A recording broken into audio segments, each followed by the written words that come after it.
welcome to vlog Radar Vlog. Ito guys, pangalawang gawa natin sa motor na pinapagawa sa akin ng kapitbahay kong ito, si Kuya. Bali ito pangalawang beses ko na to ginawa guys, na na gawin yung motor niya. Una kasi sira yung bearing ng yung kanyang motor.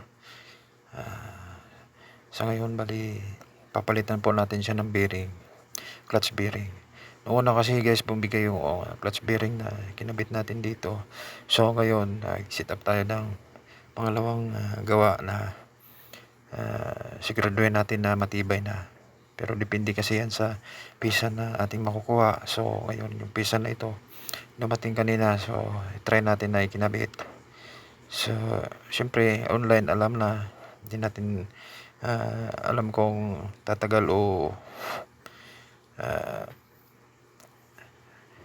matibay talaga. So try lang natin kung talagang tatagal ito. So ito guys, ginagawa na natin. So umpisa na tanggal yung mga nakakabit na sa parts ng makina. So dito sa siding lang natin, sa side lang po ng clutch, engine, dito sa side na to ang kinakalas natin sa parts ng clutch. So ito yung unang ginawa ko guys, na gabi na ako inabot dyan. So at least nagawa ko naman siya, kaso hindi rin tumagal yung pagka natin set up dyan sa bearing, kasi local nga, hindi nga siya orig, madalian lang.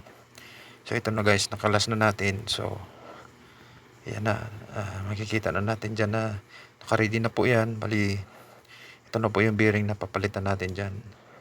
So sa ngayon, si-set up na natin siya na para ikakabit na natin siya doon sa makina. Thank you guys.